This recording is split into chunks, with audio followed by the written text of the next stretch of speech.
สบายดีกับสวัสดีพี่ๆ FC เมื่อทุกคนเด้อยินดีต้อนรับเข้าสู่ช่องเกร็ดแก้วสาวลาวเส้นเก่าเส้นเคยอีกแล้วเนาะเป็นจังไดพี่ๆ FC มื้อนี้พากันรับชมอยู่ไสอยู่ลาวอยู่ไทยก็สามารถคอมเมนต์ใต้คลิปวิดีโอนี้ได้เนาะและพี่ๆ FC ทางบ้านเนาะทุกคนเนาะมื้อนี้สาวเกร็ดแก้วก็มีเรื่องราวและข่าวๆดีๆจากประเทศไท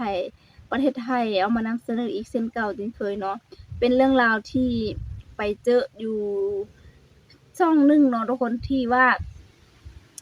เห็นแล้วรู้สึกว่าอยากเฮ็ดคลิปวิดีโอนี้อยากนำเสนอคลิปวิดีโออยากนำเสนอนะทุกคนซึ่งเป็นคลิปที่เพิ่นจัดอันดับ50มหาเศรษฐีที่รวยที่สุดในประเทศไทยซึ่งเป็นการจัดอันดับเป็นอันดับไปนับจาก50มหาเศรษฐีมาหาอันดับที่1นะทุกคนซึ่งคลิปนี้เพิ่นได้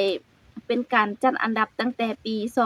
2567เนาะทุกคนซึ่งที่ผ่านมาแล้วหลายปีแล้วเนาะทุกคนเนาะและสาวเกร็ดแก้วก็เลยอยากรู้ว่าปัจจุบันนี้แม่นผู้ใด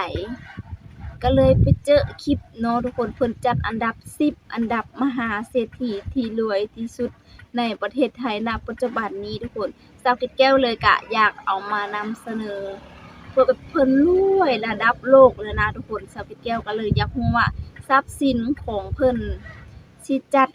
กกี่ล้านจังซี่นะจักกี่ล้านบาทไทยแล้วหลังจากนั้นทุกคนแบบอยากรู้ว่าถ้าเฮาตีเป็นเงินกีบนะทุกคนสิตกอยู่จักกี่ตื้อจักกี่ร้อยตื้อจังซี่นะทุกคนซึ่งท้ายคลิปเนาะทุกคนเฮาจะมาเบิ่งแล้วหั่นน่ะเฮาจะลองตีเบิ่งว่าสิออกบ่ทุกคนอันดับที่1นะทุกคนว่าสิออกบ่ผู้ที่ครองอันดับ1อะนะทุกคนตีเป็นเงินกีบโดยใช้แบบเรททั่วๆไปนี่ก็ว่าได้เนาะทุกคนเฮาใช้ปัจจุบันสินะทุกคนเนาะซึ่งแบบ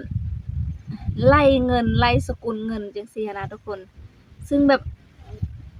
สาวเกร็ดแก้วเห็นแล้วก็คือแบบอยากรู้แท้ๆนะทุกคนเนาะแล้วก็อีกสิ่งหนึ่งเนาะคือแบบเพิ่นรวยระดับประเทศจังซี่นะทุกคนติดอันดับโลกเนาะเพิ่นเฮ็ดธุรกิจอิหยังแน่เพื่อเป็นแรงบันดาลใจและก็เฮานะต้องเคยใช้สินค้าใช้แบบที่ว่าใช้บริการของสินค้านั้นหรือว่าของเครือบริษัทของเพิ่นบ่จังซี่นะแน่นอนสาวเกร็ดแก้วเชื่อว่าทุกคนต้องได้ใช้แน่นอนเนาะทุกคนแล้วใช้บริการแน่นอนเคยซื้อเคยอิหยังสินค้าเพิ่นบ่เดี๋ยวเราไปเบิ่งคลิปวิดีโอไปพร้อมๆกันเลยจ้าและพี่ FC เด้อเนาะรู้จักผู้ใดแหน่ก็สามารถคอมเมนต์ใต้คลิปวิดีโอนี้ได้รวยระดับโลกทำธุรกิจอะไรบ้าง ถ้าพูดถึงคำว่าเศรษฐีหลายคนอาจนึกถึงภาพบ้านหลังใหญ่รถหรูหรือเครื่องบินส่วนตัวแต่ในโลกของธุรกิจจริงๆแล้วคำว่ามหาเศรษฐีพันล้านดอลลาร์มันไม่ได้เกิดจากโชคช่วยแต่สิ่งเหล่านี้มีเหตุและผลในตัวมันเองครับนอกจากความเก่งเป็นทุนเดิมแล้วพวกเขายังเต็มไปด้วยวิสัยทัศน์อันกว้างไกลการมองโอกาสก่อนคนอื่นรวมถึงการสร้างธุรกิจที่มีอิทธิพลต่อเศรษฐกิจทั้งประเทศและถ้าพูดถึงประเทศไทยรู้ไหมว่ามีคนไทยจำนวนไม่น้อยที่รวยถึงขนาดติดอันดับมหาเศรษฐีระดับโลกโดยเว็บไซต์ Forbes สื่อธุรกิจระดับโลกได้จัดอันดับมหาเศรษฐีที่มีทรัพย์สินมากกว่า 1,000 ล้านดอลลาร์สหรัฐเป็นประจำและในปี 2569 แม้ว่าเศรษฐกิจโลกจะกำลังเผชิญกับภาวะชะลอตัวแต่สิ่งที่น่าสนใจคือเศรษฐีไทยหลายคนกลับมีทรัพย์สินเพิ่มขึ้นพูดง่ายๆคือในขณะที่เศรษฐกิจโลกกำลังเบรกแต่บางธุรกิจของไทยกลับเร่งเครื่องเหยียบเต็มแรงแบบไม่มีแผ่วจนทำเอาเศรษฐีเหล่านี้รวยขึ้นอีกเป็นกองวันนี้เราจะพาไปดูกันว่า10อันดับมหาเศรษฐีไทยที่รวยที่สุดในปี 2569 คือใครทำธุรกิจอะไรและกว่าจะมาถึงจุดนี้พวกเขาสร้างอาณาจักรธุรกิจอะไรไว้บ้างอันดับ10มนัส จิรวนนท์สำหรับมหาเศรษฐีคนสุดท้ายในวัย 70 ปี เขาคือ CEO ของบริษัทเจียไตหนึ่งในธุรกิจเกษตรที่สำคัญของเครือ CP โดยมีทรัพย์สินประมาณ 2,400 ล้านดอลลาร์หรือราว 76,000 ล้านบาทเพิ่มขึ้นจากปีก่อนหน้าราว 300 ล้านบาท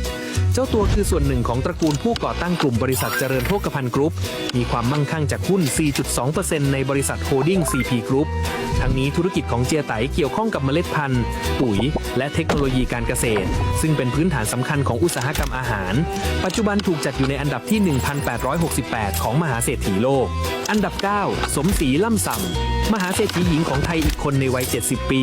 มีทรัพย์สินประมาณ 2,400 ล้านดอลลาร์หรือราว 76,000 ล้านบาทเพิ่มขึ้นจากปีก่อนหน้าราว 300 ล้านบาท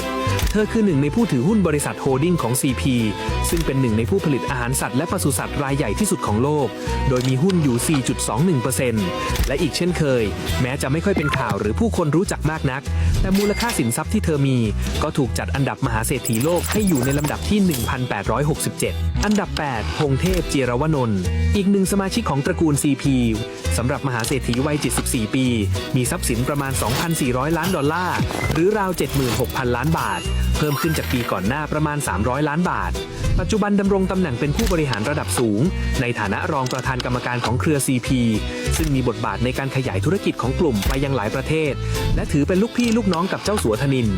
แม้ในแวดวงข่าวสารเขาอาจไม่ได้เป็นที่รู้จักมากนักแต่การอยู่ในตำแหน่งผู้บริหารระดับสูงของธุรกิจย่อมบ่งบอกถึงความเก่งกาจด้านการทำธุรกิจได้ดีเช่นกันโดยเขาถูกจัดให้อยู่ในอันดับ 1,846 ของมหาเศรษฐีโลกอันดับ 7 เสถียรธรรมะ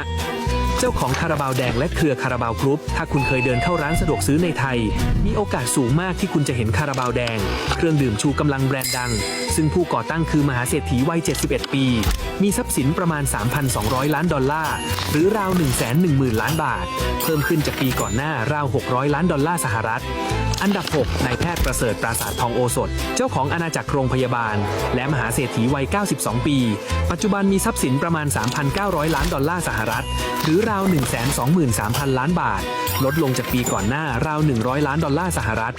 โดยธุรกิจหลักของเขาคือโรงพยาบาลกรุงเทพดุสิตเวชการหรือ BDMS และการเป็นผู้ถือหุ้นรายใหญ่ของบริษัท BDMS ซึ่งเป็นเครือโรงพยาบาลเอกชนที่ใหญ่ที่สุดในไทยรวมถึงธุรกิจการบินพาณิชย์สายการบินบางกอกแอร์เวย์อีกด้วยโดยในโรงแบบโมเดลธุรกิจการพัฒนาเมื่อโรงพยาบาลเอกชนที่มีชื่อเสียงใหญ่โตเขาจะขยายกิจการไปยังต่างจังหวัดและเมื่อมีการขยายการสร้างโรงพยาบาลเพิ่มมากขึ้นนั่นหมายถึงความมั่งคั่งที่จะเพิ่มขึ้นตามไปด้วยปัจจุบันเขาถูกจัดอยู่ในอันดับ 479 จากมหาเศรษฐีทั่วโลกอันดับ 5 สมอุไรจารุพนิชมหาเศรษฐีหญิงของไทยวัย 72 ปีมีทรัพย์สินราว 4,700 ล้านดอลลาร์หรือประมาณ 149,000 ล้านบาทเพิ่มขึ้นจากปีก่อนหน้าราว 1,200 ล้านดอลลาร์สหรัฐโดยเธอถือหุ้นทั้งหมด 8.42% ซึ่งเป็นหุ้นของบริษัทโฮลดิ้ง CP ซึ่งเป็นหนึ่งในผู้ผลิตอาหารสัตว์และปศุสัตว์รายใหญ่ที่สุดของโลกณตอนนี้ข่าวร้อนแรงคือมูลค่าหุ้นของบริษัท CPL ซึ่งเป็นบริษัทในเครือ CP ได้ปรับตัวสูงขึ้นถึงร้อยละ 170 เมื่อเทียบกับปีก่อนหน้าซึ่งทั้งนี้ก็ต้องรอดูว่าการจัดการธุรกิจภายในเครือ CP จะดำเนินอย่างไรในปี 2569 ปัจจุบันถูกจัดอยู่ในอันดับ 952 จากมหาเศรษฐีทั่วโลกอันดับ 4 จรัญ เจียรวนนท์อีกหนึ่งสมาชิกของตระกูล CP วัย 95 ปี โดยธุรกิจเจียรวนนท์เคยใหญ่ที่สุดในไทยย่อมไม่มีใครไม่รู้จักครับมีทรัพย์สินราว 7,200 ล้านดอลลาร์สหรัฐหรือประมาณ 228,000 ล้านบาทเพิ่มขึ้นจากปีก่อนหน้าราว 900 ล้านดอลลาร์สหรัฐโดยในขณะนี้เขามีบทบาทในฐานะนักลงทุนรายใหญ่ซึ่งได้ขยายกิจการไปยังธุรกิจต่างๆมากมายแม้ว่าปัจจุบันเขาจะวางมือจากการบริหารเครือ CP ไปแล้วแต่การถือครองหุ้นของเขาก็เป็นส่วนสำคัญในการขยายธุรกิจของเครือ CP มาตั้งแต่ปี 2493 โดยสิ่งน่าสนใจคือมูลค่า Market Sales ในตลาดจีนได้ปรับตัวสูงขึ้นถึงร้อยละ 40 เมื่อเทียบกับช่วงก่อนหน้านี้ซึ่งทั้งนี้ก็ต้องรอดูว่าการจัดการธุรกิจภายในเครือ CP จะดำเนินอย่างไรในปี 2569 ปัจจุบันถูกจัดอันดับมหาเศรษฐีโลกอยู่ที่ลำดับ 590 อันดับ 3 เจริญสิริวัฒนภักดีเจ้าสัวเจริญมหาเศรษฐีวัย 81 ปีถือครองทรัพย์สินรวม 12,200 ล้านดอลลาร์หรือประมาณ 387,000 ล้านบาทเพิ่มขึ้นจากปีก่อนหน้าเกือบ 500 ล้านดอลลาร์สหรัฐในปี 2565 เจ้าสัวเจริญได้บริจาคเงินให้กับกองทุนสิริราชแต่นั่นก็เพียงเป็นหนึ่งในการบริจาคของเขาเท่านั้นในเพื่อนสุภาษิตจะมีว่าลงทุนให้ถูกที่10 ปีก็รวยแต่เจ้าสัวเจริญใช้เวลามากถึง20 ปีเพื่อขยายอาณาจักรธุรกิจจนกลายเป็นอาณาจักรช้างขาวที่ใหญ่ที่สุดในไทยได้จริงๆโดยธุรกิจหลักของเขาคือบริษัทไทยเบเวอเรจจำกัดมหาชนหรือไทยเบฟซึ่งเป็นผู้ผลิตเครื่องดื่มแอลกอฮอล์ที่ใหญ่ที่สุดในไทยรวมถึงธุรกิจอสังหาริมทรัพย์ Food and Beverage และโครงการประกันสุขภาพปัจจุบันเขารั้งอันดับ 67ในฐานะมหาเศรษฐีผู้ร่ำรวยมากที่สุดในโลกอันดับ2สหรัฐรัตนวาดีมหาเศรษฐีวัย60ปีมีทรัพย์สินรวม 18,100 ล้านดอลลาร์สหรัฐหรือประมาณ 575,000 ล้านบาทเพิ่มขึ้นจากปีที่แล้วเกือบ 5,000 ล้านดอลลาร์สหรัฐโดยธุรกิจหลักของเขาคือ Gulf Energy Development จำกัดมหาชนหรือ Gulf ซึ่งเป็นบริษัทผลิตไฟฟ้าเอกชนรายใหญ่ที่สุดในไทยรวมถึงการลงทุนในโครงการโครงสร้างพื้นฐานขนาดใหญ่เช่นโครงการท่าเรือมาบตาพุธระยะ3โครงการท่าเรือแหลมฉบังระยะ3ในระดับโลกสหรัฐถูกจัดความรวยอยู่ที่อันดับ171อันดับ1ธนินทร์ จีรวนนท์มหาเศรษฐีอันดับ1ของประเทศไทยวัย86ปีเขาเป็นผู้บริหารเครือ CP ซึ่งเป็นกลุ่มธุรกิจที่มีอิทธิพลมากที่สุดในไทยทรัพย์สินรวมของเขาในปี 2565 อยู่ที่ประมาณ 18,200 ล้านดอลลาร์สหรัฐหรือประมาณ 578,000 ล้านบาทเพิ่มขึ้นจากปีที่แล้วถึง 3,000 ล้านดอลลาร์สหรัฐการถือหุ้นของเขามีทั้งกลุ่มธุรกิจเกษตรธุรกิจการสื่อสาร True Corporation ธุรกิจการเงินธนาคารจีนพาณิชย์และกลุ่มธุรกิจค้าปลีกและค้าส่ง7-Eleven ในประเทศไทยซึ่งความรวยระดับโลกเขาถูกจัดอยู่ในอันดับ144ของโลกจากมหาเศรษฐีทั้งหมด 3,000 คนทุกคนไปเบิ่งคลิปวิดีโอ50อันดับที่รวยที่สุดในประเทศไทยในปี2567ซึ่งก็ผ่านมาหลายปีแต่ว่าสาวเกดแก้วก็อยากให้ทุกคนได้เบิ่งขึ้นอีกคือเก่าเนาะทุกคนนี่คนตันที่เพิ่นไก่อิชิตันเนาะสาวเกดแก้วเองเห็นเพิ่นแล้วก็กินสินค้าเพิ่นแบบตลอดเลยนะทุกคนซึ่งบางคนก็บ่คุ้นหน้าคุ้นตาเนาะทุกคนป๊าดเบิ่งเมื่อกี้นี่นะสาวเกดแก้วแบบไปคอมเมนต์เบิ่งเนาะทุกคนเนาะผู้ที่ได้อันดับที่1ไปคำนวณเบิ่งนะทุกคนแบบซ้ำสิทธิ์หลายแห่งเนาะทุกคนบ่ฮู้สิอ่านตัวเลขจังได๋ทุกคนกรี๊บเลยเพราะมันหลายแห่งนะทุกคนนี่อันดับที่36ทุกคนแล้วก็เป็นผู้หญิง33นะทุกคนเนาะ38ป๊าดเนาะทุกคนเนาะแต่ละคนนะคือแบบซื้อเพิ่นยากเนาะทุกคนสาวเกดแก้วก็อ่านบ่ได้เนาะทุกคนมีผู้ใด FC ฮู้จักผู้ใดแหน่ผู้ใดมีเฮ็ดงานหรือว่าเฮ็ดเวียกให้กับบริษัทมหาเศรษฐีผู้ใดแดคอมเมนต์มาทุกคนเพราะว่าสาวเกดแก้วเองเชื่อว่าทุกคนผู้ใดสักคนที่ต้องเคยเฮ็ดเวียกอยู่ในบริษัทของเพิ่นหรือว่าเครือข่ายของเพิ่นนั่นเองทุกคนที่มาติดตามสาวเกดแก้วฝันไม่เห็นคลิปวิดีโอนี้ก็ต้องมีหนึ่งในนั้นแน่นอนที่ว่าเก่งเนาะทุกคนเนาะเพราะว่าแบบสาวเกดแก้วเองเคยใช้เคยกินเคยแบบใช้สินค้าของมหาเศรษฐีของประเทศไทยหลายเนาะทุกคนเพียงแต่เฮาบ่ฮู้จักเพิ่นซื่อๆจนมื้อนี้ที่ได้เฮ็ดคลิปนี้จึงฮู้ว่าโอ้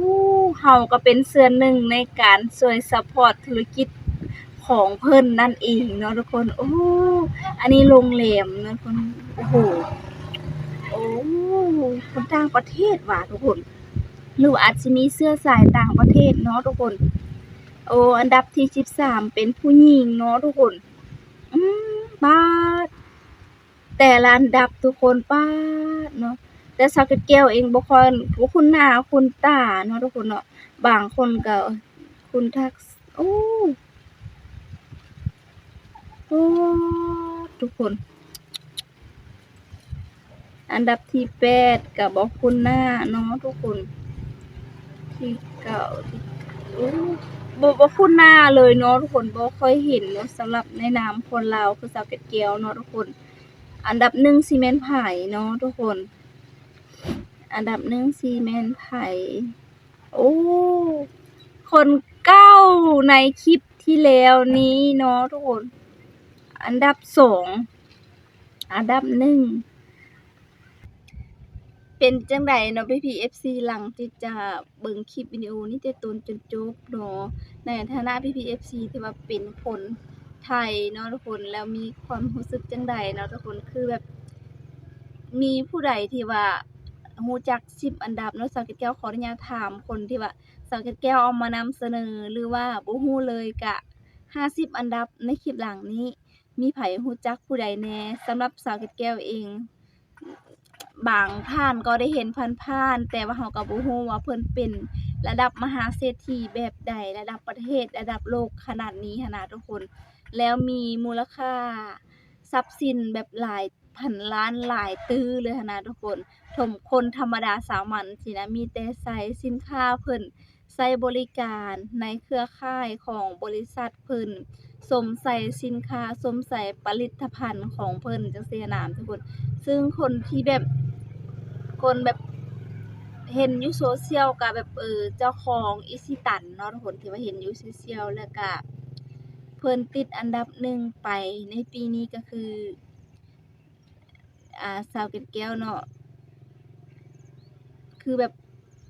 เพิ่นรวยอีหลีนะเพิ่นเป็นของอันดับ1ก็ว่าได้เนาะทุกคนเนาะเพิ่นเป็นมหาเศรษฐีอันดับ1ของประเทศไทยเป็นผู้บริหารเครือ CP เนาะทุกคนป๊าดโต แล้วเพิ่นน่ะเป็นแบบเป็นบุคคลที่มีอิทธิพลหลายที่สุดในประเทศไทยว่าซั่นเนาะทุกคนแล้วสปิกเกลก็เห็นมูลค่าทรัพย์สินของเพิ่นหลายแรงเนาะซึ่งแบบทรัพย์สินของเพิ่นก็คือแบบในปีนี้หั้นนะทุกคนตกอยู่ที่โอ๊ยจักสิอ่านเนาะทุกคนเนาะอ่านจั่งใดเนาะทุกคนเนาะ ถ้าว่าเว้าในภาษาบ้านอะนะทุกคน 578,000 ล้านบาทเนาะโอ๊ย78,000 ล้านบาทเนาะทุกคนแล้วแบบสาวเกดแก้วน่ะทุกคนไปคิดไล่ออกอะนะทุกคนโดยที่ว่าจะถูกบ่จั่งซี้หั้นนะทุกคนเนาะคือหลายแรงอะนะทุกคนเนาะไปเที่ยวแบบคิดไล่มานะทุกคนมันหลายแล้วก็เลยอ่านบ่ได้ว่าซั่นถนนในมวลราคามันหลายแรงเนาะทุกคนเอาล่ะเนาะทุกคนคลิปวิดีโอนี้สาวเกดแก้วก็จะได้ขอตัวลาไปก่อนเนาะฝากพี่ๆ FC ให้กำลังใจเช่นเคาเช่นเคยเนาะทุกคนถ้าคำใดที่สาวเกดแก้วว่าผิดพลาดประการใดก็ต้องขอโทษขออภัยด้วยแล้วก็ฝากกดติดตามกดไลค์กดแชร์ด้วยสำหรับคลิปนี้ทุกคน